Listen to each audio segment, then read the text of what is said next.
You need the clicker? I think I need to take Krishna with me everywhere, after that kind of intro. It's great to be here, TiE Pittsburgh. I think this is the first actual TiE Pittsburgh talk I'm giving, right? Thrival was Thrival. So this is the 50th TiE chapter I'm having the privilege to speak at. So when I was chairman of TiE Global, I visited 49 chapters, spoke at all of them, but more to visit them. And I've got my half century finally, and thanks to Krishna. He wanted me to talk about two of the, what he calls pearls of wisdom. Now, I don't really like to talk about myself. You can get lots about me on Google or on all kinds of, some of them lies, some of them truths.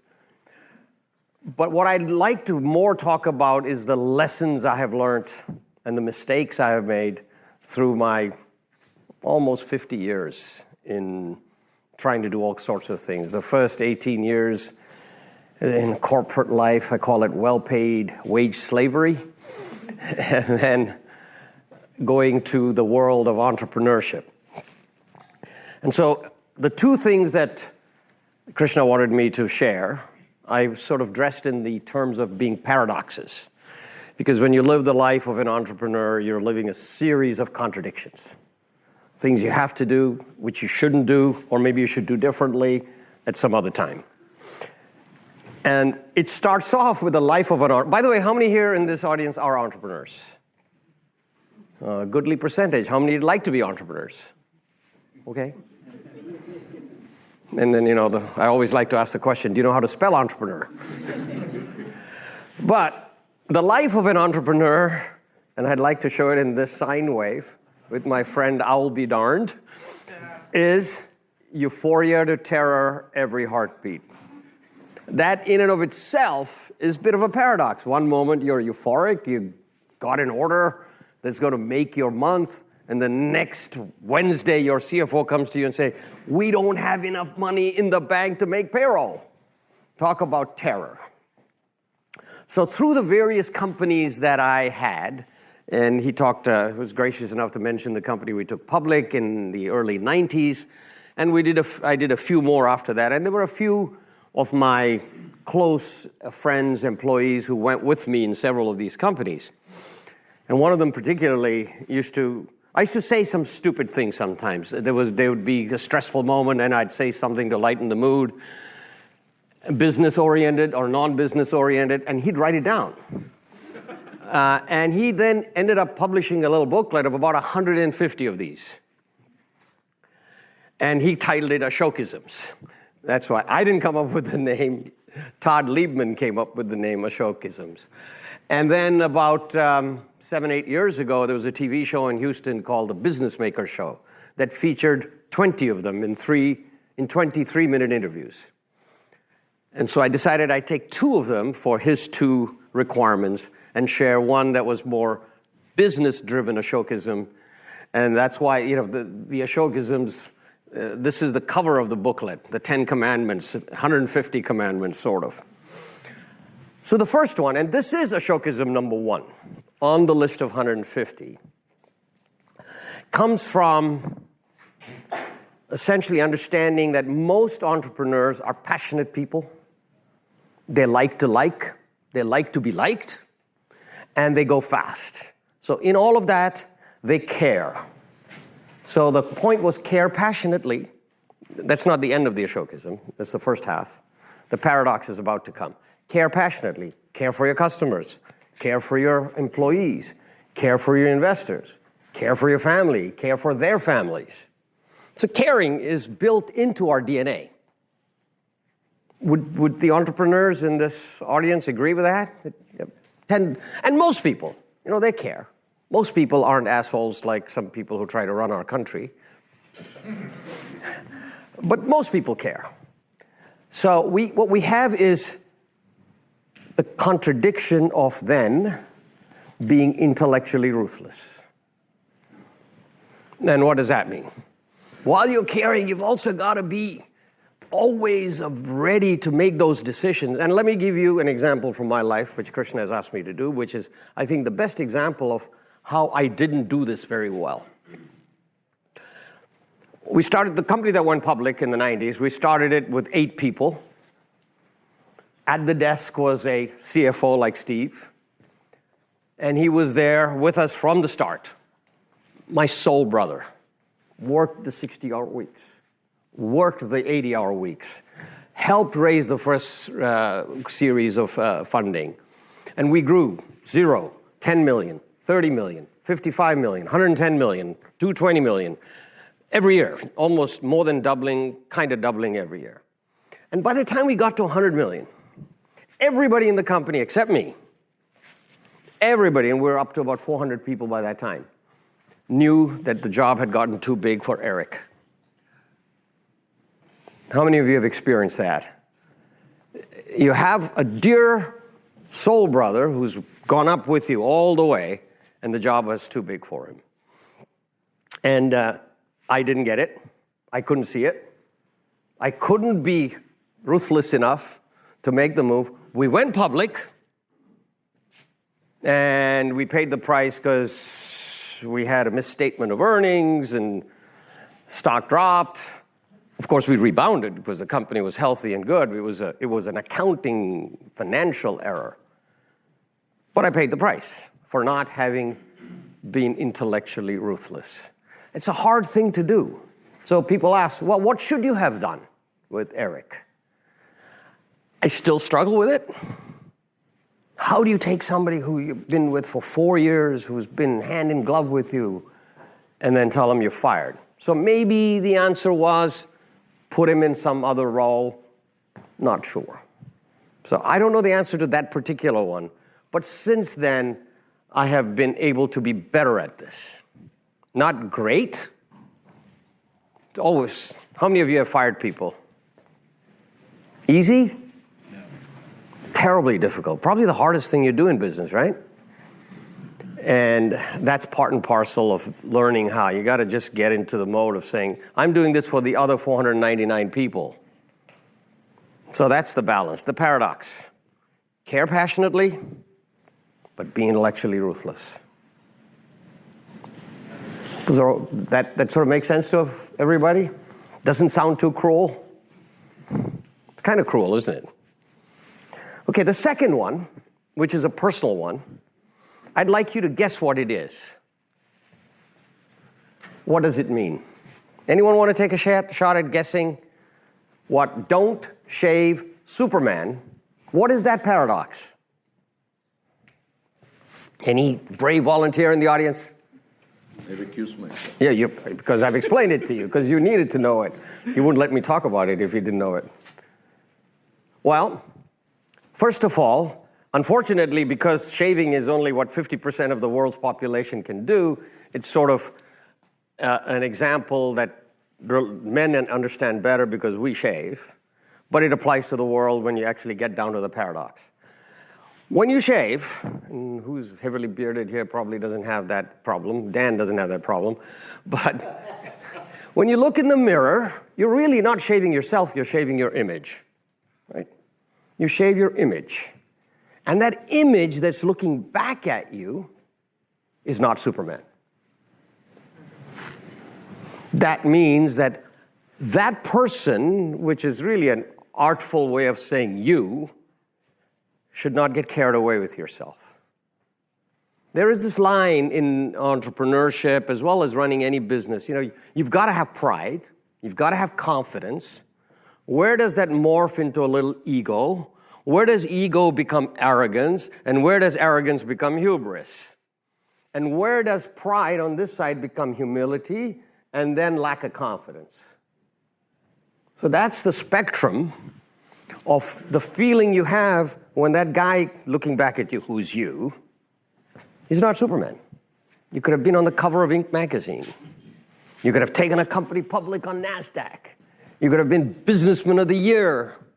Doesn't change who you are, warts and all. You're still that same person with the same flaws, trying to improve, hopefully, You're not as megalomaniac as some people can be, where they feel they have no improvement left in them. So hopefully you're constantly trying to improve. So that person, and it's very heady when stuff like that happens to you.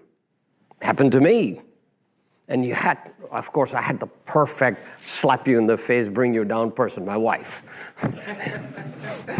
Anytime I was getting to the point where I was shaving Superman, whack, whack, there was no man of steel there left. So this whole point, does that kind of make sense for you? It's just an artful way of saying, stay grounded. Stay somewhat humble while you're confident and aggressive, because that's what you need to drive a company, to invent products, to be able to succeed, to be able to beat your competition. But at the same time, basically be a decent person without getting carried away with yourself, without the arrogance and the hubris that often comes with heady success. So that's the personal lesson to be learned. Was that all right? Did that make sense now? Don't shave Superman. In 3 words, it takes about 10 minutes of explanation to sort of capture, stay humble, but stay confident. The paradox. So those were the 2. But what Krishna and I also talked about is we'd fill the rest of the time with the 20 that were eventually put on TV. The 1 and 2 is actually 1. And there are some here, you can read it. But I like Be Kick-Ass and Kiss-Ass, which is essentially the same as Don't Shave Superman. Similar sort of undertone. How about this one? Don't push the river, let it flow. Anyone figure that out? Well, a lot of people, and some of them are okay at it, good at it, plan everything to a T. And when things don't go exactly according to plan, it really throws them off. On the other hand, and here's an example I'll give you. I get 2 types of young entrepreneurs will come to me and say, hey, I really want to be an entrepreneur. I want to do my own thing, but I don't have the idea. I don't know what it is I should do. And the other one comes to me and says, I have this great idea, but I don't have the money. And to both of them, I say, don't push the river. Let it flow. Let it go. You're going down the river, you take the bend, you curve the bend, and voila, you find your investor. Or you find a partner with the idea. So the whole point is, let events that you can't control allow you to make your decisions rather than you force events. There's sometimes you have to do that. But that's just something about let events take. Don't be stressful. That comes right into this one. Worry about tomorrow's problems tomorrow. Compartmentalize. You're not going to be able to fix something that's going to happen tomorrow today. You'll face it tomorrow, and you'll live a much less stressful life if you can do that, if you can just compartmentalize and say tomorrow's problems are tomorrow. Entrepreneurs. Number 9, hire trust. We like to hire bigger, leaner, meaner, stronger, the big CV, the big performance. Sometimes we forget that trust is the single most important thing when you have teams that are going very fast. And I would say that linking it with where's my mistakes? Number 4, track your mistakes, not your successes. I used to have a written list of my 10 worst mistakes. Number 1, this happened. Number 2, this happened. Number 3, this happened. The tragedy about that list was it would change. You know what that means. I made a mistake worse than number 10, and it got into the list, and number 10 dropped off. And if you really look at thinking back on my current thought of what were those 10, 7 were hiring mistakes. And hiring is tough. So, hire trust. And out of the 7, I would say 4 were trust-related mistakes. 3 were competence, and 4 were trust. price of betrayal is very expensive. Example I'll give you from a colleague of mine. I have a company in Germany called BioMedX. It's really Christian Tidona's company. He's the 80% owner. It's his idea. What it does is it outsources innovation from big pharma. We go to big pharma and we tell them, you're incompetent, you can't innovate, you're too bureaucratic, you'll never attract the best talent, you don't let them publish, let us do it for you. And so they pay us in advance to put together teams, and they'll give us the most intractable problems. Stem cells to fix the neural pathways for brain disease, like Alzheimer's and dementia, or mapping genome sequences of some very complex cancer mutations. Those are the sorts of things, and they pay us in advance. Well, Christian, the founder and the best salesman and the guy who gets all the, we have 15 teams currently in Heidelberg working on 15 different projects. And 3 years ago, we hired a co-managing director to handle all the administrative stuff. In September, I get a call from Christian, and he says, Anne, who was the co-managing director, has been going to the other board of directors, not to me because she knows I'm really close to Christian, and bad-mouthing Christian and talking about how Christian's not doing a good job and this and that and control freaking all the employees. And this woman works for Christian. He owns 80% of the company. How nuts can she be?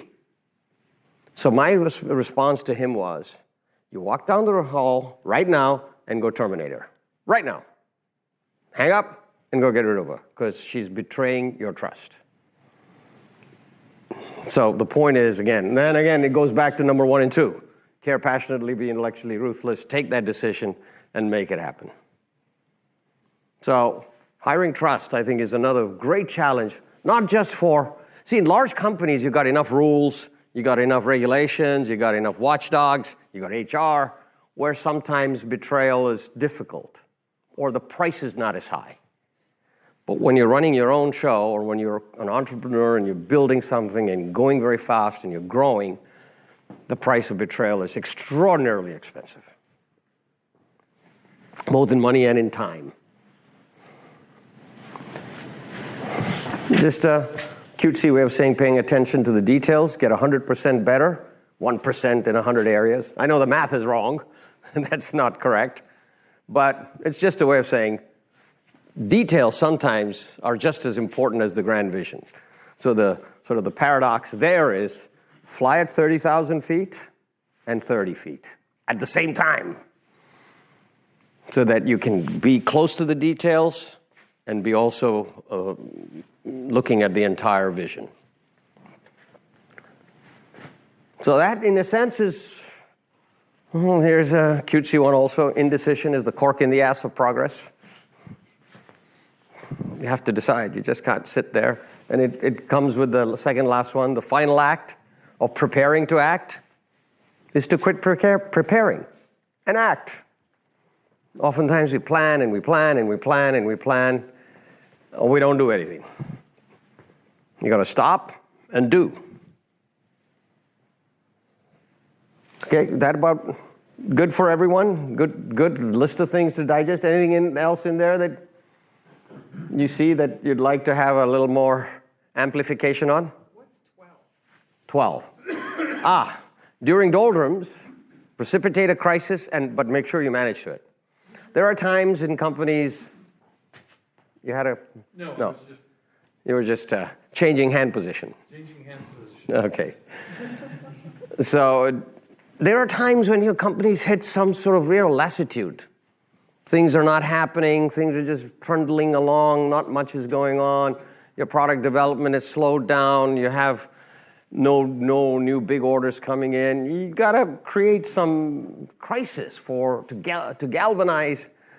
You know, you go out and come back from a trade show and you say, hey, I met AT&T and I sold them this product, and your CTO looks at you and says, you sold them what?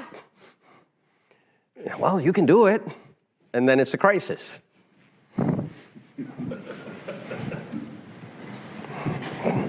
So that's that point. And it actually was when specifically that example happened. And it ended up being a wonderful thing, but we really scrambled for a long time. But it re-energized a lot of people. Yes? Can you comment on number 21? Yes.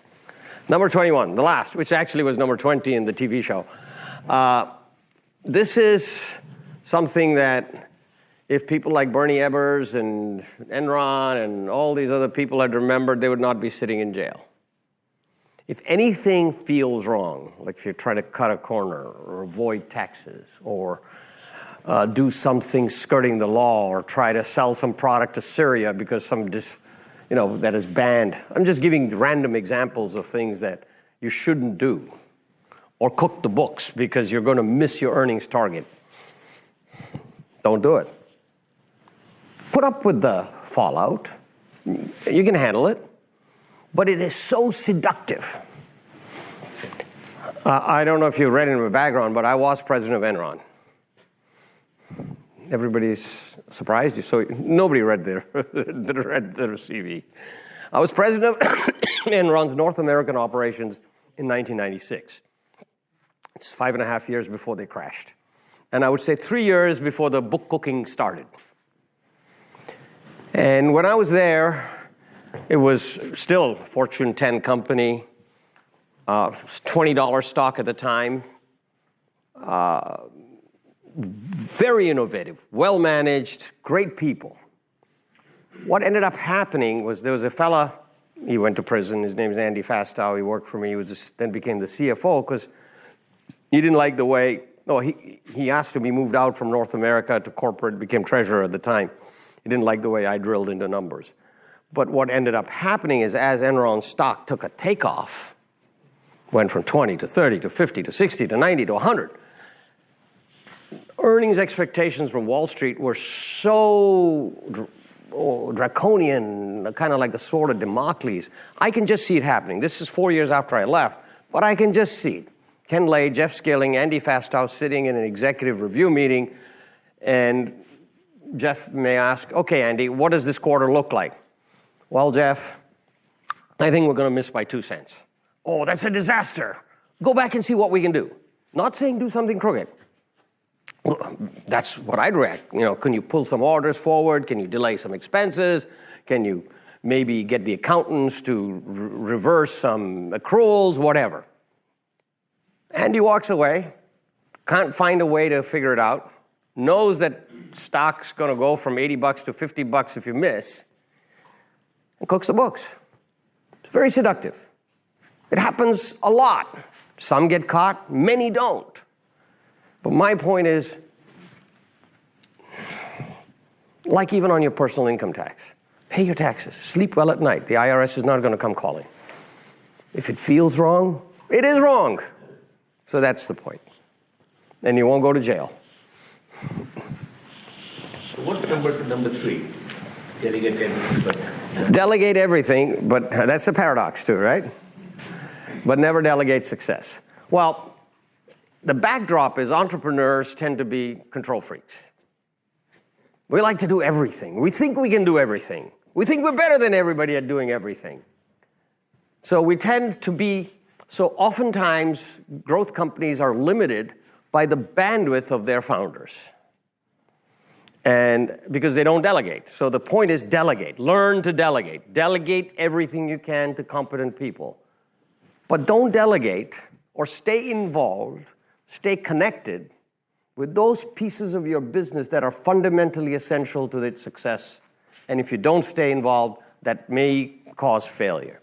Good example, we have 500 people in the company, in the telecom company I had. We have a VP of purchasing who negotiates with AT&T and MCI and Sprint and all those people. And when a big contract, resale contract with the MCI came up, I got involved because I knew that that was so essential. Plus, I had the connections with the CEO of MCI. Rather than I didn't undermine him, I was with him. Didn't delegate the success to him, even though the task of purchasing was his. Make sense? Comprende? it's also, is it linked to the earlier one you talked about where, you fly at 30,000 feet, but you also fly at 30. Absolutely. You got to do both. Yeah, you got to be able to, almost like a Star Trek, Scotty, beam me up, back and forth, back and forth. Yes. You said that 7 of your 10, mistakes have been in hiring. correct. Have you then evolved, say, over a one-on-one interview with a potential hire that would last for half an hour or 1 hour? Have you evolved a method or a system of questions and looking for certain types of answers that builds on your prior mistakes and what you've learned in order to evaluate the suitability of this candidate? I ask that because I've read some recommendations. I read a book by Jack Welch one time where he had a specific recommendation about a key question to ask a potential hire. I've seen some other ones too, and I'm wondering whether you have evolved any recipes that have worked for you building on what you've learned. Okay, first of all, Jack Welch would fail number 17. He shaves Superman every day. Yeah, I've met him. I had to leave to make room for his ego. This question was very good. Yeah. This hiring question. Yeah. Any But, questions? no, peace, I understand. And everybody has to come up with their own ways. And yes, you'll get better at it, but there are times when you're looking for a chief operating officer, somebody comes to you with great amount of expertise, his CV is wonderful, his references check out, the headhunter is pushing him on you. The best technique that I eventually ended up with was doing the outside the control group personal reference check, where they've got references, you call the reference, but then you get from that reference, oh, by the way, Joe was with you on this project. Anybody else on that project with Joe and you? And you'll get a name that's not in the control group. And then you go to that person, and you again ask a series of questions that are not intended to sort of indict the individual that you're calling about, but you want to elicit. And sometimes you will have something drop. Oh, well, actually, this happened when on the CV it claims it didn't happen. If they're lying on their CV, that's the end. That's the other thing. In the early days, I used to kind of think, oh, well, he's just embellishing it. And you'd go over it because you were desperate to fill that spot. That's the other thing you have to do. You've got to check desperation in at the door before you go into the interview. Because you're desperate. You know that you need that position filled. And then you tend to make the mistake. I didn't involve any separate set of questions. I don't think there's any magic which you can. A great liar will lie. And there's will pass a lie detector test. And there are liars who are able to fool lie detectors. The toughest people to hire are salespeople. They know how to sell themselves. They're good at selling. So they're selling the product they know best, them. But it's critical the CEO's the best salesperson. Bingo. Yes. So I'm not saying all salespeople are liars. And the great salespeople become CEOs. But I'm just saying that they're the toughest to hire. And you find a good one, man, you got a gem. And you better work hard on keeping them. Just as a follow-up, in the one-on-one interview, were there any particular questions that were favorites of yours, and what type of answers did you look for? I tell you, there's one thing I used to do after a while I learned. I took them to a round of golf, to play a round of golf with them and see how they behaved. How they handled a poor shot, how they handled maybe when we bet on a certain thing, how they handled maybe even fudging. That's death. So you learn a lot in those 4 hours. Plus you're with them side by side for 4 hours. So I take them out to play a round of golf. That came later, after some of my 7 mistakes. Not all, some of them. What if they can't play golf? Yeah, that's the problem. And then you have to, yes, yeah. But most people in telecom played golf.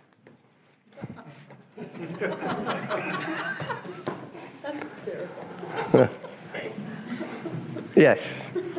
Did you ever use just your gut feeling? That you use trust a lot in your terms? And my gut feeling, 50-50. But I did use gut in one respect. On the very senior most hires, the final test was a dinner between the four of us, spouses included. Husband, if it was a lady, wife, if it was a man, and my wife. And everybody, when some very senior person would come and join the company, they would go up to me, oh, so you passed the Sheila test. My wife's name is Sheila. So I'd rely on her judgment, because she'd see things that I didn't. There'd be a dinner, a nice place, and have 2-3 hours together. And you also got a sense for how they dealt with family. It's still not a perfect science. You still will make mistakes. The way to handle it is number 2. Recognize it quickly and act. Ian. 7 out of your 10 mistakes were hiring. Yes. 3. The worst mistake I made, it's unqualified number 1 worst mistake, was buying a company in Russia. Yes, it was in 1993. Russia was opening up. Boris Yeltsin came to town, Seattle, Washington. And 3 companies were asked to host Boris Yeltsin. Mine was one of them. So it was Boeing, it was Alaska Seafoods, and it was us. And of course, Boris Yeltsin, charmer, at that time, hero. He had helped free Russia, was going to turn it into a democracy. And Boris, oh, invest in Russia, very good to invest in Russia. So we kind of got seduced. Like meeting a legend, and he's saying invest in Russia, and then he had this whole coterie of people who were the people you wanted to invest in. And one of them was the telephone company of the far east of Russia, which is Vladivostok, Khabarovsk, the Amur River, Mongolia east. Not Siberia. Siberia is central Russia. This is far east of Russia, Kamchatka Peninsula. Any one of you played Clue? You rule the world if you get Kamchatka, right? Capture Kamchatka first, and then you've got the world domination. So that whole area, terrible mistake. No rule of law. The partner was a complete crook. I mean, you had to have a Russian partner, the guy who was with Yeltsin, and probably ex-KGB, because one day I was in Khabarovsk, I had to catch my flight, it was getting late. I said, I gotta go, Igor, I've gotta go. No problem. Why? I hold the plane for you. The plane sat there till he made me drink a few vodkas. And this guy was a huge guy. He could take a lot more than me. No problem. So, worst mistake. In the end, wrote off 30 million. Which at the time for us was a lot. You're talking 1994. Did you play golf first? He didn't play golf. And Boris Yeltsin didn't play golf. And it was not like I was hiring him, I was partnering with him. I was buying his company. And because it was, in those days, getting the franchise for monopoly telecom operations was gold. If you could get parts of Deutsche Telekom or parts of, people that had monopoly operations. The US had liberalized. But if you could go get Mextel, Telefonos de Mexico at the time, which is a monopoly, what happened? Carlos Slim became the richest man on earth because he got Telefonos de Mexico. He went from being almost a nobody. So in those days, getting a franchise of a telecom company in a monopoly situation was, man, we can really turn this thing. And so that was part of the seduction too. That we would love to get a stranglehold in that eastern part, maybe leak to the west a little bit, maybe go a little bit south. Mistake. They're doing it in Africa. Mm-hmm. All the Wild West Africa. Right. Telecom. Ukraine. Number 10. What does that mean? That is I wish I had copyrighted that, because who is it wrote a book that became a bestseller with that same title. I came up with that little Ashokism long, long ago. It's those who get you there don't get you out of there. Meaning, if there's a group of people that have performed so incompetently that they've put you in a hole, go back to number 2. Invoke number 2. Be intellectually. And it came to me because when I was recruited to go from Europe, I lived in Europe for 6 years and come back to Chicago or take over a company that was failing. It was a turnaround. It had good revenues, but everything else was wrong. The younger me, a little more idealistic. Oh, we can retrain these people with good leadership, with good techniques. 6 months later, it was obvious. Those who got you there can't get you out of there. So, more often than not, reset to number 2. And I learned that painfully over the last 40 years of my life. And what I try to teach teams like the ones that are here, that are bright, young, and aggressive, and smart, that some of these lessons, maybe you don't have to wait 40 years to learn.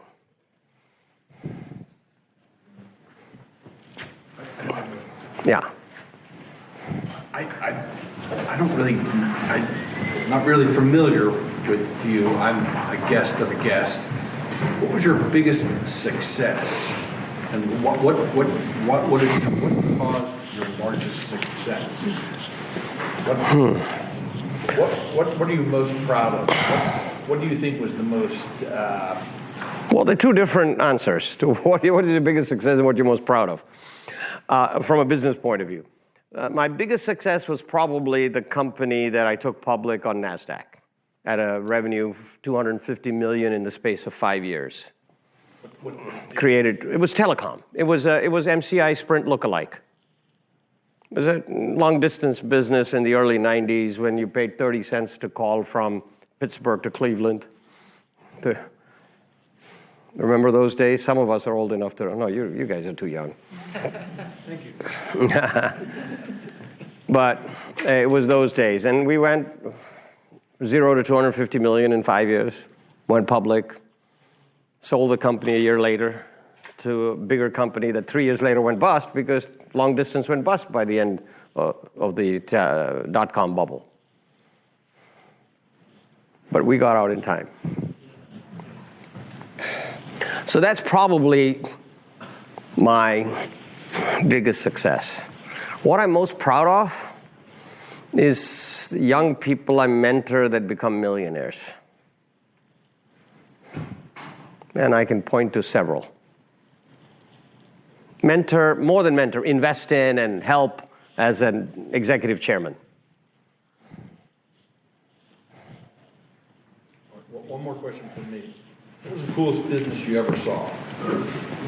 The coolest business I ever saw. Wow. He should be on 20 questions. I would say the coolest business I was ever involved in is movie making. And it wasn't really a business because I didn't make any money at it.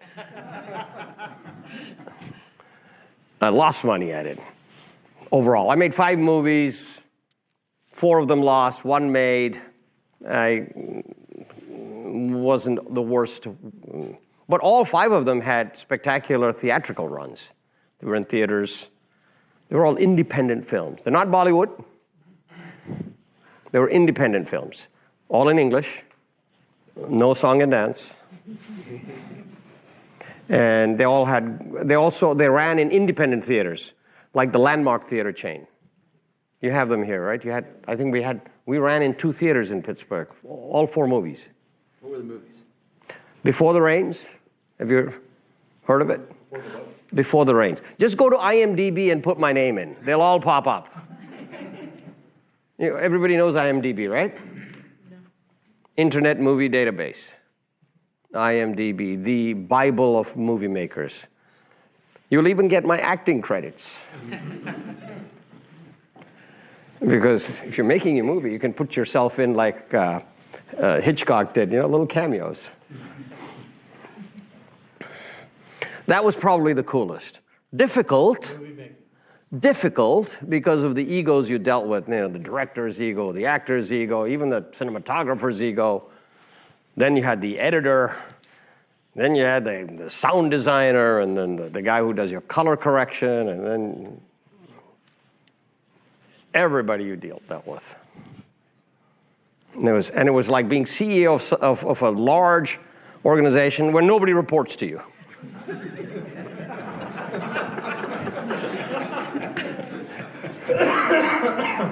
So it was difficult to do number 2. Impossible. Because he had contracts.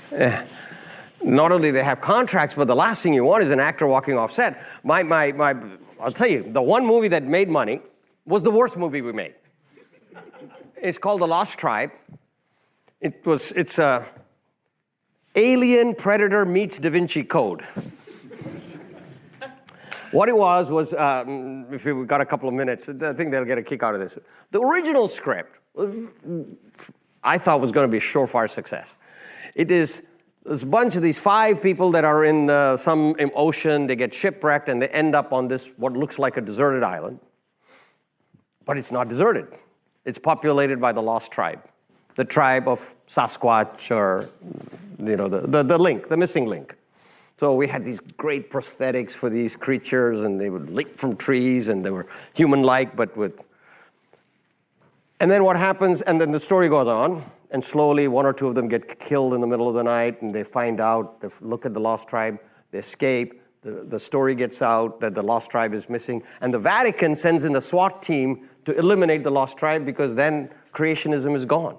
You now have the link for evolution, right?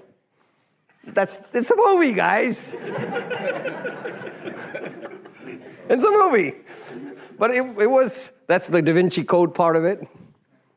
Alien Predator is the Lost Tribe part of it. And then the SWAT team parachutes in, and the alpha male of the Lost Tribe, and then the foxy lady comes back in to warn them, and everything happens. And so one of the key characters was the leader of the SWAT team.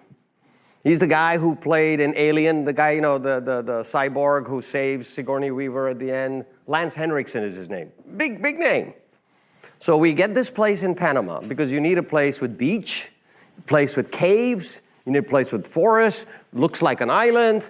So we got this Colón in Panama. It was the perfect place. 40 days of filming. And we get the whole crew there, and Lance Henriksen arrives on set drunk every day. Dead drunk, can't perform. All his lines were left on the cutting room floor. Actually, there's no floor, it's in the hard drive. And the movie had to be redone in the cutting room because we couldn't use any of the footage. It was terrible. So you've got all these employees, but they don't work for you. And you can't use number 2. Hey, I don't quite remember the book, but it's The Hard Thing About Hard Things by... I haven't read it. A lot of the things, maybe someone else knows the name of the book. Sorry, what a question. Hard Thing About Hard Things. Pardon? Yeah, right. Ben Horowitz? Yeah, it's a good book. Okay. A lot of these things remind me of some of his principles of being a CEO and having to make decisions. And so I thought you would be able to comment on that. No, I have not read it. I am... Maybe I should tell you to read it. Please. No, thank you. Ben Horowitz, Hard Things About Hard Things, on my list.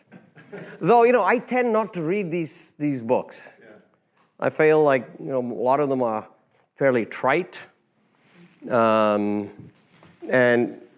nothing like learning. Like when we have is learn from your own mistakes. Keep track your mistakes, not your successes.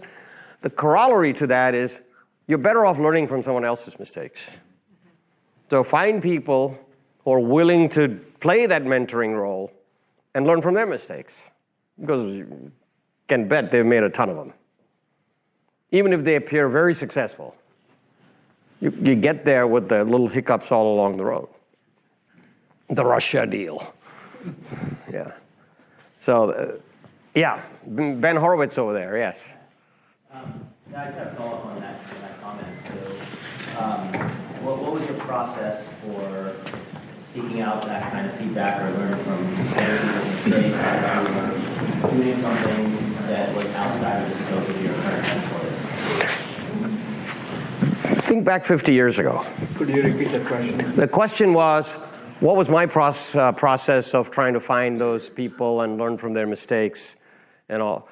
The problem was the concept of mentoring, the access to mentors didn't exist 50 years ago. If you got an audience with your boss, you were fortunate. You only got to see your boss when they came to, rip you one because you failed to meet quota or something. And meeting your boss's boss was out of the question. The whole availability, access, and easy connection with mentors didn't exist then. And don't forget also, back then, we were from a land of snake charmers and elephants. We were not the supposed smart geeks that we are today. India's cool today. 50 years ago, it was a land of snake charmers, elephants, and 1,000 pagan gods. And you not only had to break the glass ceiling of who you were, but you had to break the glass ceiling of who you were perceived to be. So it was more difficult. But they just didn't exist. You couldn't get to people. Not just brown guys like me, white guys, black guys. The mentors were not around. And they were not willing, and they were not easy to find. So most of my life was a bit of a lonely journey. I looked, and when I'd find them, I got one mentor. My first job as a salesman, a little bit higher than a salesman, a system salesperson. I came up through sales. Commission only was my first job, no salary. I had a guy who was considerably older than me, who was also a salesman, came to me one day and put his arm around me. He says, "Come with me." He took me to Men's Warehouse. And he bought all my suits and shoes and shirts for me. I mean, I paid for them, but he says, "This is how you need to dress." Because I had no clue of how a salesman dresses. So that to me is the one mentor I can remember and who I'm eternally grateful to. He taught me color. He taught me, the fact that I should wear tie that matches the shirt I have versus being totally in opposition to it. So that's a mentor who, I'm so glad he took the time to do what he did. And I think it made a difference. And it's lived with me ever since. But otherwise, on a business front, pretty lonely journey, unfortunately. And that's why for the last 15 years, I've been so involved in this.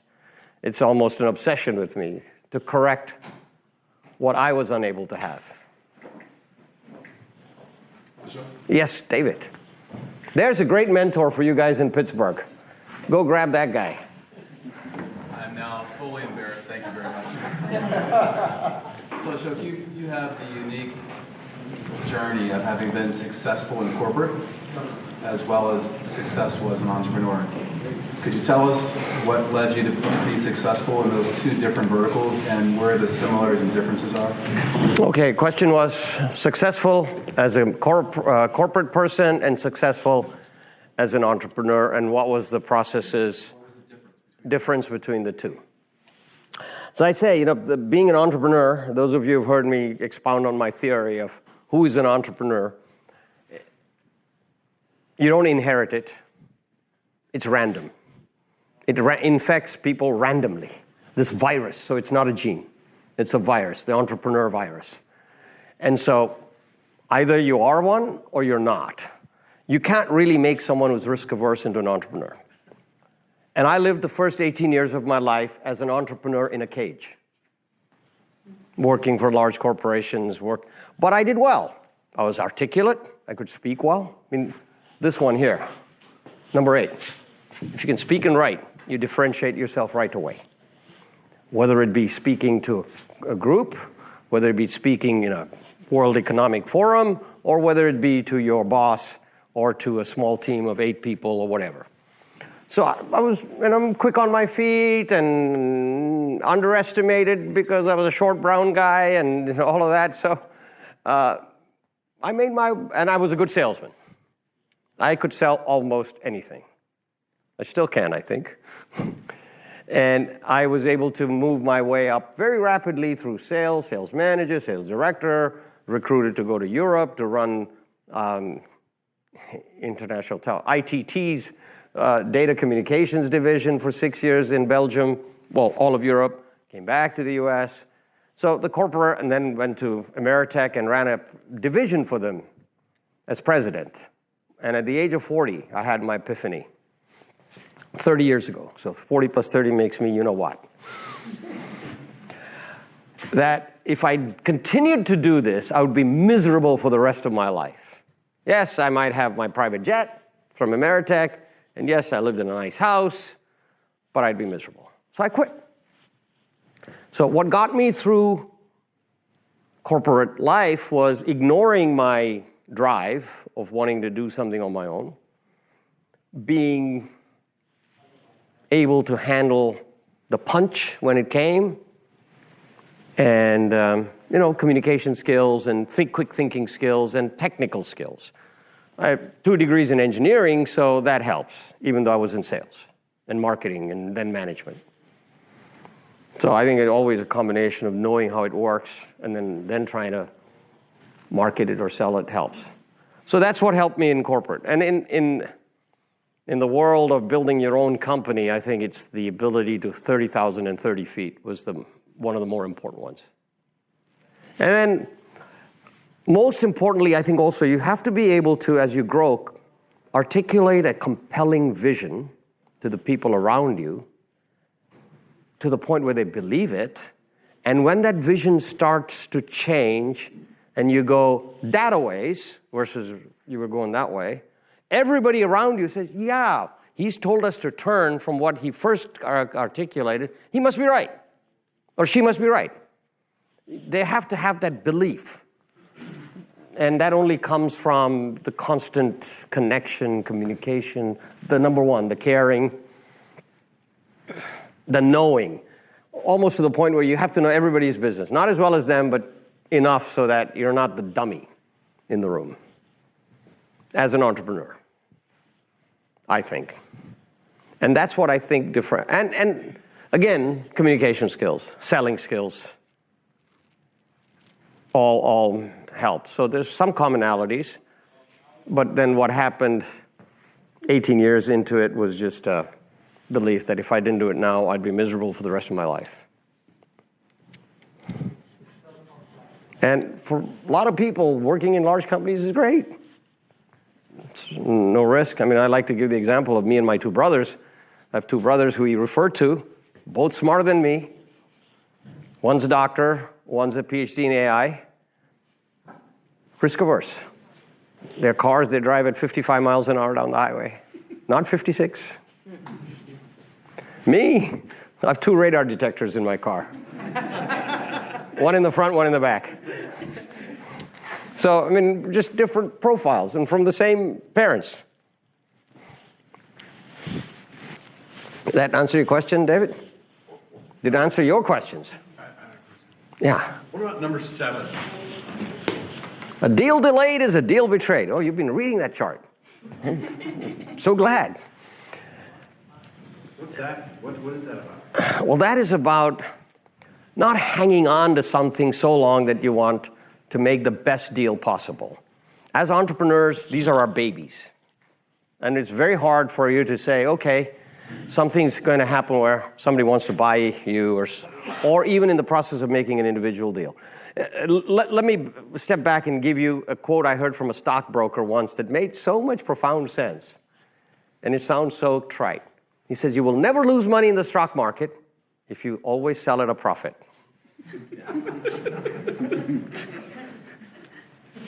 Makes sense. Why do we sometimes lose? Why did I lose my shirt on Enron stock? I hung on to it too long. Went from $100 to 0. I could have sold it at 60. I could have sold it at 70. I could have sold it at 50. So don't wait too long to perfect the deal. Don't wait too long to make sure that you maximize your return. When the deal feels right, go do it. So if you wait too long, you'll betray the deal. That was the it's again a cutesy way, you know. That's why it got into the book, because it had a rhyme to it. Deal delayed is a deal betrayed, you know, that sort of thing. Most of them have some kind of a rhyme to it. You end one at 100. What was the dude's name? Fasto. Andy Fastow. 21 out of these 21 Ashokisms, if you were to capture your life mantra in, say, 1 or max 2 or max 3, longer than that, what would that be? These 40 plus 30 years in 3 sentences. Oh, I would say communicate well. I would say care. Well, I combine 1 and 2, actually. It's 20. And 17. It's a trick question. You already answered it. 17. Yeah. Dave, don't shave Superman. I have another question. In correlation to number 7, the best deals are made at the point of indifference. Right. What is that? Is that the flip side of the coin? No, it is basically the same coin where I've always maintained that when you are in a negotiation or when you're trying to make a deal and one party walks away euphoric and the other party walks away depressed, it's not a deal that'll survive, because one is taking advantage of the other. And in sometimes sooner rather than later, it'll come apart. So the best deals are when both negotiating parties walk away slightly unhappy. Neither is euphoric. They both have had to give. You know, not the style of, hey, let's negotiate. What's yours is negotiable, what's mine is mine. You know, that doesn't work. So that's just a way of saying the best deals are made at the point of indifference. Be ready. And it also goes in with the other comment I make about know your walkaway number before you start negotiating. Most people walk into the negotiation thinking they're going to win. And so they don't really have any idea what their walkaway number is. And at the end of an arduous negotiation, that walkaway number may not be what you might have had in the cold light of day. Make sense? Okay. Now, Earlier, you talked about the difficulty of hiring salespeople, and then you talked about how you grew up through sales. yes. I'd like to ask your opinion about an article I read once. I think it was an HBR article on the top qualities to look for in a salesperson. And there were 2 qualities that were emphasized. One was empathy, so the salesperson could sense what others are thinking, feeling, etc. And the other one was a flawed ego, which drove the salesperson to constantly be getting that next win in order to feed the flawed ego. And I actually observed that in one person that was I hired once. He was very good. I'm wondering what your opinion is, no, I'm done, your opinion of those 2 qualities, flawed ego and empathy, and maybe do you have your own opinion about top qualities in a very successful salesperson? One of the qualities of a top successful salesperson was the comment, and the 2 common points were flawed ego and empathy. I mean, there's merit to that, empathy for sure, but I put communication skills first. I'd put the ability to outwork the other guy second. I would put knowledge of your product and your market third, and some creativity. Let me give you an example from my own life when I first became, I just got my master's degree, figured I got 1 more year in this country before my visa ran out. Let me have a good time. And the company that I had worked for in the summer, which was ADT, the burglar alarm company, I'd worked in a technical role. Their regional VP called me and said, hey, you want to come work for me? I said, okay, Dick, what do you want me to do? He said, I want you to sell for me. Me? Engineer geek from India, sell for you? He says, yeah. And here's 2 options. You can have salary and small commission or no salary and big commission. I said, let me take the big commission. So what I ended up realizing that just waiting for people to call in or waiting for the ads to work would not work. And my territory was the northern half of Milwaukee. I went to Marquette, so I had the northern half of Milwaukee for residences. I didn't get a commercial because I was a rookie. So I got the bottom of the heap, the residential sales.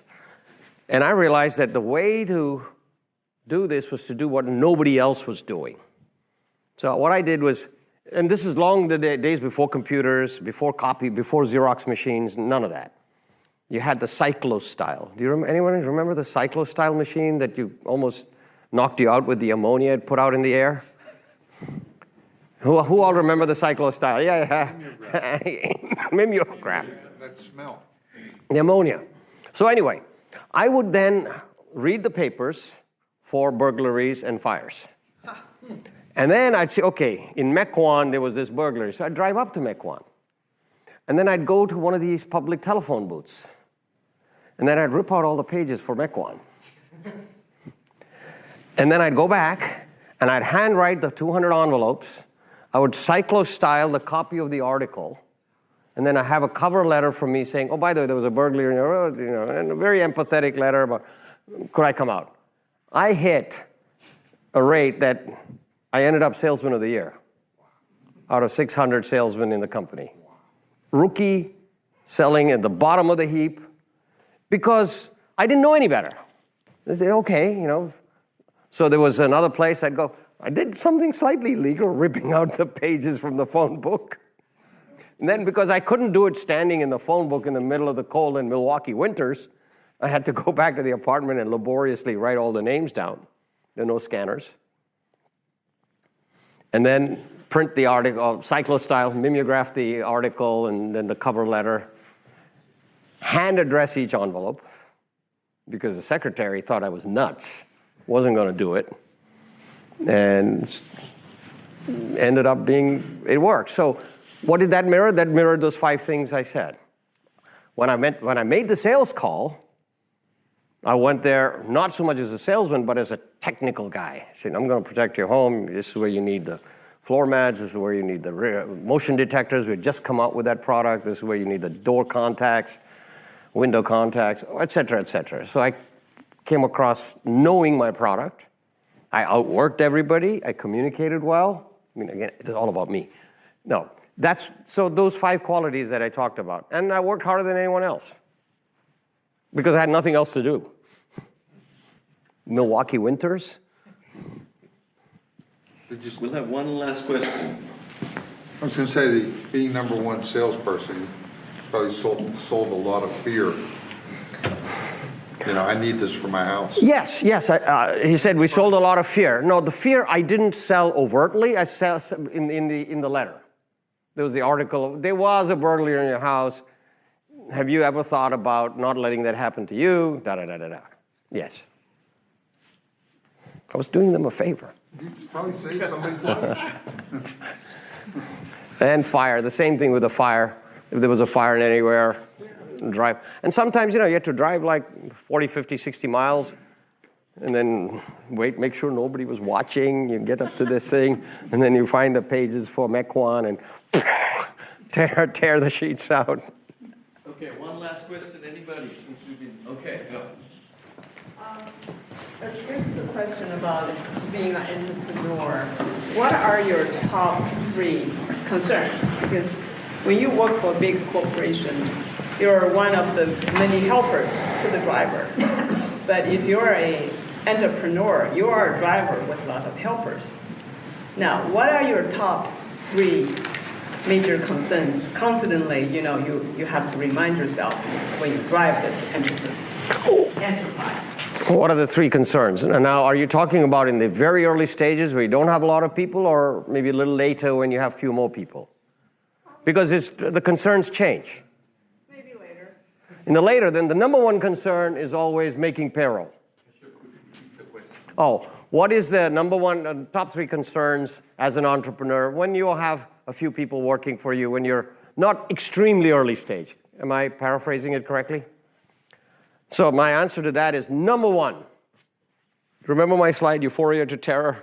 Terror was always about not being able to make payroll for others. Making payroll for yourself, wasn't that big a deal. But not making payroll was number 1. Number 2 was probably about making sure all your people were trained on your product and what you were selling, because you were not hiring everybody, and to make sure that everybody had the right ability to take the product to the market. And the third, I think, as you started to grow, was to make sure your back room kept pace with your front. So oftentimes, you just outran your supply lines. You know, you were so far way out there, you turn around and look, and everybody's way in the back. Oh, where did everybody go? Well, you went too fast. That's what goes to this one. You can go faster sometimes by slowing down.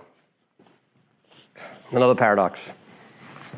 So I would say payroll, company knowledge on product and market, and having a strong back office that could build, that could buy, that could collect.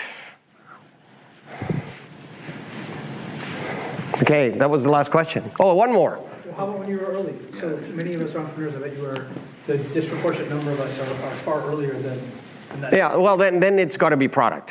What's your product? Is it an idea looking for a problem to solve, or is it real? Is it something real? Does it work? How much money do you need? Money becomes a big problem. How much money do you need? How much can you find investors? And who can you attract? And the best answer to that is that don't be lonely, get partners. That would be a lesson that if I were to redo it, I would actively recruit partners. Okay, thank you all very much. I think we've run out of time.